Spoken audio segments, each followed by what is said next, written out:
point de remise de composteurs, parce qu'on il y a eu beaucoup de réservations, hein, puis on a été obligé de faire 2 soirées. C'est vraiment une grande implication de la population. On vous remercie à nouveau parce que c'est vraiment une démarche importante et on voit qu'il y a une dynamique et un souhait d'essayer de trouver chacun à son niveau des réponses au traitement des déchets ménagers et de tous les biodéchets qu'on peut éviter de mettre sur le circuit de la direction de l'enfouissement qui pose problème aujourd'hui. Donc moi je suis au service déchets au sein de la communauté de communes.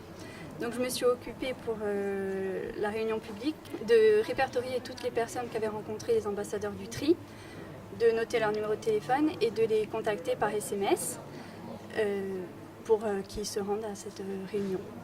On va essayer de former les ambassadeurs du tri aux maîtres de compostage pour qu'ils puissent suivre tous les composteurs qui ont été distribués et savoir répondre aux administrés pour qu'ils utilisent au mieux leur compost et sachent le faire comme il faut. Alors en fait, depuis 2009, le Civadec est à l'initiative de la distribution de composteurs qui permettent de traiter les biodéchets chez les particuliers directement.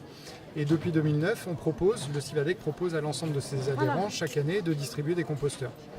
Et au vu du contexte actuel et puis suite à une très forte demande de la part de la communauté de communes de la Cazinc, c'est ce qui a initié ces 2 réunions qui ont lieu aujourd'hui et qui auront lieu demain pour la distribution de près de 450 composteurs sur le territoire.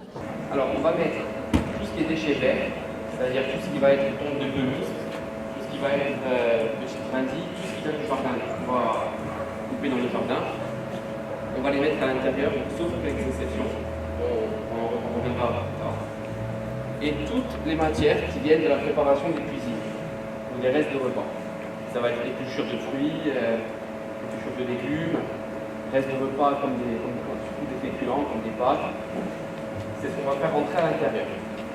Pour avoir un bon compost, il faut que la proportion soit égale. Il y a 50% de déchets venant de la cuisine et 50% de déchets venant du jardin.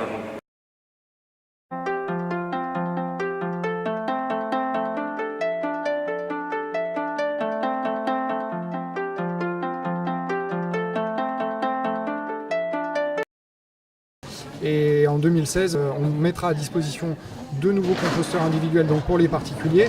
Et en plus de ça, on va implanter de nouveaux outils qui sont des composteurs collectifs et des composteurs de proximité qui seront installés pour les personnes qui ne peuvent pas bénéficier de composteurs. Puisqu'aujourd'hui, il faut bien le rappeler, pour pouvoir utiliser un composteur, il faut avoir un habitat individuel, habitat pavillonnaire, donc une maison avec un jardin. Les personnes qui sont en immeuble ne peuvent pas bénéficier de composteurs. Donc pour ces gens-là, on va mettre en place ce qu'on appelle des plateformes de compostage de proximité, donc des composteurs de quartier. Et pour les établissements gros producteurs comme les établissements scolaires, les campings, les hôtels, les restaurants, on va proposer de mettre en place des composteurs collectifs, donc des composteurs qui seront sur leur site et qui leur permettront de traiter le biodéchet in situ.